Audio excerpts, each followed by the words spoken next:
Një numër gjithnjë e në rritje i vendeve perëndimore po kërkojnë të miratojnë legjislacion gjithëpërfshirës për me mbrojtë të rinjët nga dëmet e mundshme të mediave sociale pas ligjit historik të Australisë në dhjetor, që ndalon personat në 16 vjeç të kenë llogari në Instagram, TikTok, Facebook dhe platforma të tjera. Ditë më parë, presidenti francez Macron tha se dëshiron që qeveria e tij të përshpejtojë procesin ligjor për të siguruar që një ndalim i përdorimit mediave sociale nga fëmijët nën moshën 15 vjeç të mund të hyjnë fuqi para fillimit vitit ardhshëm shkollor në shtator. Në fillim të 2025-s, Shqipëria e pati bllokuar përdorimin e TikTokut për një periudhë 12 muajshe. Por a mund dhe a duhet edhe Kosova të bëjë diçka të tillë? Blerton Abazi, prof, mirë se erdhe. Mirë se studio. Si je? Mirë, faleminderit. Jo? Mirë edhe ne. Sa mund ta praktikojmë këtë ligj edhe ne ose këtë rregull ta vendosim njëjtë sikur shtetet tjera të botës? Në fakt, kjo ka fillu pak më herët. Shqipëria ka vënë një veprim para disa muajve ose ndoshta një vit, kur e ndali TikTokun për një kohë të caktuar. Vendet e Bashkimit Evropian veç kanë filluar me marrë shembull Australien. Në fillim kanë qenë shumë pesimist se mund të realizohet një veprim i tillë. Të marrë parasysh edhe kundër kampanjen nga rrjetet sociale, nga pronart e korporatave të mëdha, të cilat në farforme ndalimin e përdorimit të rrjeteve sociale për fëmijët po e konsiderojnë si cënim të fjalës lirë, këtë kuptim, e cila nuk qëndron plotësisht, mirë po megjithatë ata ecën përpara Australia dhe përfundon. Njëjtën gjë është duke e bërë Franca, përkundër atë që thotë Franca është u shku edhe përtej rrjete sociale, po marrin vendim që mi ndalu dhe telefonat në shkolla, do të thotë është diçka edhe përtej kësaj me një shpejtësi më të madhe të aprovimit të ligjeve të tilla. Unë mendoj që edhe në Kosovë mund të bëjmë diçka të tillë.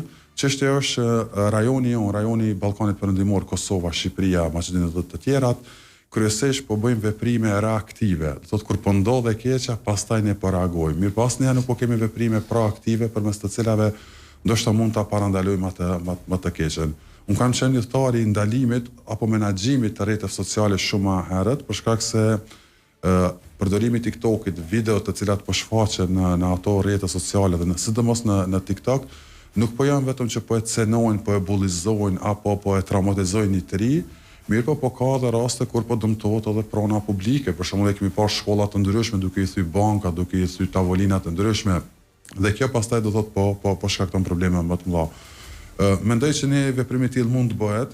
Në fakt, edhe nëse ndalohet TikToki në farforme, kjo nuk ndalohet e tëra, sikur në Shqipëri e cila ndodhi, sepse ka mekanizma të cilat njerëz i përdorin në mënyrë ilegale për të qasur. Po qëllimi kryesor nuk është ndalimi plotësisht i rrjeteve sociale, është zvoglimi i përdorimit, sepse në moment që ti vendos kritere për ta përdorur atë rrjet, jo çdo kush do të di për mi përdor mekanizmat e tjerë për të kyçur brenda saj.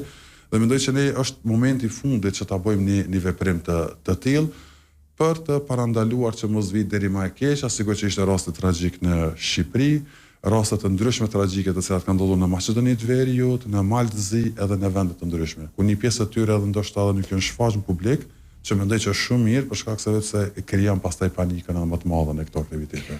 Prof, kemi prind që ndoshta edhe mund të jenë manmosh dhe që nuk e din çfarë pasoja mund të ketë një fëmijë. Edhe thot pse bërtasin, pse e flasin kaq shumë me u ndalu. Konkretisht, çfarë pasoje mundet me pas një fëmijë duhe përdor rrjetin social? Ose në Kosovë, çka është që është alarmante? Ato që e kam pa unë, zakonisht që i kam vrejtur të gjithë fëmijët, ndoshta të fëmijët e tonë nganjëherë kur e kanë pas një përdorim, ka qenë komunikimi më i vrasht, bërtimat, më shumë do të thonë disa veprime të cilat do të ti vren shumë lehtë, sidomos duke përdorur apo duke luajtur lojra të cilat në shumicën e rasteve janë të ndaluara. Me fëmijët duhet bisedojmë më gjatë, duhet t'ju tregojmë për shkak cilat janë pasojat e tyre, edhe nuk duhet t'ja ndalojmë plotësisht, sepse digitalizimi po shkon në ato. Mirë po ne duhet t'i kemi kontroll, duhet t'i menaxhojmë, sepse ka shumë vegla të cilat quhen kontrolli prindëror, përmes të cilës ti mund ta kontrollosh, mund ta menaxhosh dhe mund ta diktosh se çfarë mund të shoh dhe në çfarë periudhe të caktuar kohore. Nuk duhet t'i ndalojmë krejt përfundimisht, sepse inteligjenca artificiale, digitalizimi është duke shkuar në ato. Po flasim për moshën deri në 16 vjeç. Megjithatë, po megjithatë mendoj që ky trend i shpejt i përdorimit të digitalizimit, ndoshta nëse i lojnë fëmijët që të fillojnë ta përdorin digitalizimin prej 16 vjetë tutje, mund të jetë pak vonë. Do të thotë, mirë po duhet ta menaxhojmë. Unë mendoj që tash më shumë kanë punë prindërit se sa fëmijët, se çfarë po i ofrojnë. Ne e dimë që gjithkush prej neve pas dite shkojmë në shtëpi, jemi të lodhur, dhe ndoshta kemi nevojë një 15 minutë qetësi dhe ja japim telefonin apo çfarë do tjetër, po që është jashtëzakonisht ky është veprimi më i keq se cilin mund ta bëjmë sesë të prej nesh. Dhe në këto raste zgjidhja më e mirë është të përdorin pajisje, ndoshta të përdorin laptopin, i cili është megjithatë kontrolli është më i madh, përdorin tablet, mirë po jo telefona dhe jo rrjete sociale apo kyçe të tilla. Ne e humbim lojën shpesh herë kur ne i largojmë fëmijët prej një loje ose rrjeti social, por kjo shoqëria jon ose shoqëria e fëmijëve tanë e bullizojnë nëse nuk luan. Dhe aty e humbim gjithë mundin që e kemi bën ndoshta gjatë muajve të verës. Pra këtu duhet të ndërhyjë shteti, se ka një prind që ja toleron dhe bëhet problemi më i madh në shtëpi. Fëmia tërhiqet, ka pas raste kur e kanë largu prej grupit, nuk luajnë më me të, vetëm sa ai nuk e ka atë aplikacion. Sa jemi të përgatitur ne si shtet, si terren, me marrë vendime ose me i shti si ligje, rregulla që mos më u leju? Ky digitalizimi apo edukimi digital që po e quajmë na, ndoshta duhet filloj prej poshtë lart. Këto fjalë të cilat ne u thojmë fëmijëve tanë, është shumë e rëndësishme kriju dhe një orë dhe në shkolla më ju tregu për një veprim të tillë. Mësuesët, sidomos në edukimin fillor për klasës parë deri në 5-ën, prej 6-ës deri në 12-ën dhe tutje, ata duhet të bisedojnë, ata duhet të trajtojnë këto probleme, duke ju treguar edhe shembuj konkret se si kjo mund të ndodhë. Unë dëgjova me vëmendje ato që tha më herët në Roblox, komunikimin e chat dhe pastaj kalojnë në një nivel tjetër. Te nani fati mirë është një pjesë e madhe e fëmijëve ende nuk e njohin mirë gjuhën angleze. Dhe kjo pak na shpëton. Nuk mendoj si ata njohin shumë mirë. E njohin mirë, por megjithatë masa më e madhe, kam fjalën masa e cila për shembull vendet rurale, në shumë vende të ndryshme, do thotë megjithatë e ndalon kjo për arsye për shkak se tazon që ishte loja Balena Blu, e cila t'jepte urdhra dhe aktivitete të caktuar, do të një pjesë e madhe ulëmtimet kanë treguar që te na dhe në rajon përgjithësi fati i mos qartësimit mirë të gjuhës ka reagu për mos më ndalu që mos më u zhvillu mirë, po tash kemi inteligjencën artificiale, e cila në mënyrë automatike po i përkthen në gjuhë, dhe jo vetëm në gjuhë, po dhe në shprehi të fëmijës se si ai reagon brenda aktivitetet dhe pothuajse po bëhet një me një në komunikim që po është shumë e vështirë me dallu. Ne duhet të reagojmë, institucionet tona duhet të reagojnë sa më shpejt, duhet krijojnë sa më shumë kampanja vëdësuese, aktivitetet të ndryshme. Ka mekanizëm shteti që mundet me ndërhyjë dhe me ndalu?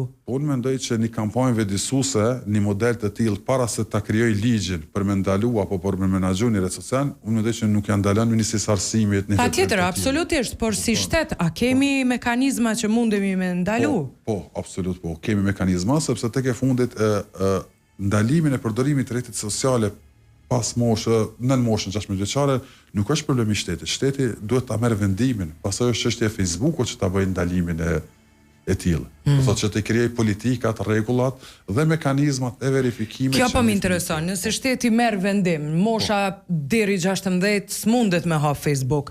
Na, nëpërmjet teknologjisë, a kemi mekanizma që brenda Kosovës mos, sikur TikToku për shembull, ose nëse shkon në Turqi, ti ke shumë faqe që s'mundesh fare me i hap. A kemi na mekanizma? Kemi. Kjo është mirë, po çështja e ndalimit, do thotë ndalimi i faqeve është një proces tjetër. Se për shembull faqet të cilat vijnë prej Rusisë, lajme të ndryshme të cilat janë të ndaluar, sepse kemi në qendrën CERT-in i cili ndalon faqet me një vendim institucional, ndalojnë faqet të çastës. Mirë, po këto nuk mund ta ndalëm, sepse ti duhet ta lësh Facebookun për moshat mbi 16 vjeçare. Dhe për moshën nuk mundet me undar. Po, edhe këtë çështje duhet ta bëj Facebooku. Sepse njëjtë ka bërë Australia, ka njoftuar kompaninë që në shtetin tonë nuk duhet lejojnë çastet. Okay, e kuptova. Ata krijojnë mekanizmin përmes të cilit Facebooku krijon mekanizëm për ty. Po, në moment që dyshan mund ta kërkojë letë njoftimin. E na çu kemi situatën me Facebookun, Facebooku Kosovën tashmë një. Po, gjithë nifën, do thotë vetëm nga gatishmëria për me vepru, sepse për ndryshe gjithçka mund të rregullohet pas një problem. Unë kam kuptuar vitin e kaluar, 2 vitet e fundit në fakt, për shkak që nuk është ndalë TikToku, ndoshta edhe për arsye të kampanjave të mëdha elektorale që kanë. A di çka ka në TikTok, prof? E di. My God. Di, do thotë TikToku është një prej rrjeteve të cilat ndoshta mund të them që janë me ndikimin më të madh negativ tek fëmijët, sepse videot do thotë dërgojnë bullizim, dërgojnë cenim të privatësisë, krijimeve grupe ndryshme, bërja screenshot-a, publikimi brenda tyre, edhe shumë të tjera. Dhe fatkeqësisht është diçka e cila nuk po ndalet vetëm po rritet, sepse numri i përmbajtjes së cili ekziston TikTok i ka kalu gjitha parashikimet e atyre të cilat mund të krijojnë. Vetëm nuk më funksionon në kry ç'është mundet një njeri që del bën sende që ndoshta mundet me pas edhe çrregullime, shkon me aq shumë views-a, klikime, se sa një video e mbarë që del në TikTok. A është ta pasionun jemi pas budallakinave? Po tash... Që është i ndodhë botës? Tash, po flasë për rajonin tonë, ne i patëm disa rastet e fundit që u zhvillun edhe disa arrestime për do fëmijë të cilat do shërimet autizmit e tjera të cilat ndodhën. Këto po shkon të dyjon, ndoshta ata po dalin publik, mas ne po japët një karan në publik në media e tjera, po promovohen ma shumë dhe pastaj do thotë kur nuk po ki përmbajtje tjetër, nga njerë ti po detyrohesh me po atë përmbajtje e cila po del, dhe fatkeqësisht mas ne po jem ku jem edhe po dalin pastaj edhe skandalet e tjera mbrapa saj. Do këto janë çështje të cilat njerëz nganjëherë kur nuk kanë informacion, sepse kjo është pak edhe psikologjike. Njerëz nganjëherë dojnë me besu dhe të pavërtetën. Në moment që i pëlqen, ata mendojnë që është e vërtetë. Unë gjithë e përmendja një rast fundit, është për shembull një pinguin, i cili është i bërë me inteligjencë artificiale dhe ai ka marrë dikon mbi 40 milion views për 2 ditë. Edhe ata gjithë është pjesën e filmit. Po ata gjithë e pëlqejnë. Dhe thonë dëgjoj, ti mundesh me pa ato, po dush me kuptu që pinguini nuk cen. Po kupton të ai nuk cen, ti sado që mundesh me besu, do thotë ti mundesh me kriju përmbajtjen tillë, mirë, po në fund dush me kuptu që nuk ka, do thotë nuk ekziston natyrë në veprimi i tillë. Te na mendoj që ish dash sa më parë ne kemi fol shpesh për këtë temë, kemi pasur kundërshtime prej shumë influencerëve për këtë çështje, mirë, po megjithatë mira e përgjithshme është që duhet të ndalohet apo duhet të krijohen mekanizma të menaxhimit, sepse tash po e zbutmi pak, nuk po thoj me ndalu, po thoj me menaxhu një model të tillë. Ndërsa sa për këtë TikTok, në absolut jam qendroj asaj që për një kohë mendoj që duhet ndalet totalisht derisa pak shoqënia qetësohet edhe fëmijët të tjerë ta shohin që është diçka e cila është. Jetojmë në një kohë ku dhe mediat servojnë, ashtu siç e tha, sende ose biseda ose ftojnë në studio mysafir, sepse prej atij mysafiri kur klikohet në rrjetet sociale i japin pagat dhe ka degradu kontenti televiziv, servohet në bazë të nevojës dhe ne kemi harruar që rregulli kryesor i ynë ose një prej shtyllave kryesore të medias është edhe edukimi. Nëse hyn në faqen e Radio Edukagjinit nuk ka asgjë për klikim, përpas vedisimit dhe informacionit apo edhe arktimit. Po flas për faqet e Radio Edukagjinit. Në anën tjetër, si audiencë ne mund zgjedhim edhe platforma të tjera si Netflixi.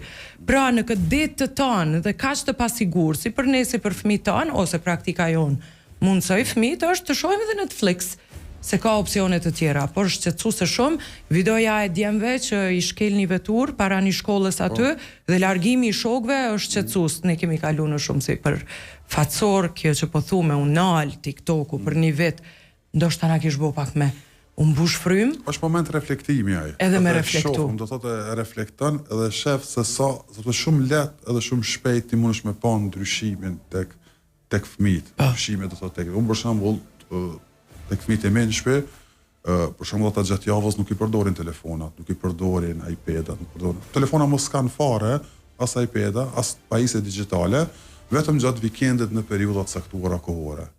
Edhe ideja është që duhet krijohet një edukat në këtë tillë. Çka nuk kupton kjo? Ti nuk duhet t'ia fshefësh pajisjen. Ti pajisjen ja lën në dhomë, ai shef përpara, mi për moment që krijohet mendësia që ai nuk duhet ta përdor gjatë javës. Kjo është mendoj suksesi më i madh se prej nesh. Kënaqësi që të pata në studio, se kemi kalu 2 minuta prej kohës 3. Faleminderit shumë për gjitha këto informacione. Faleminderit shumë, kënaqësi.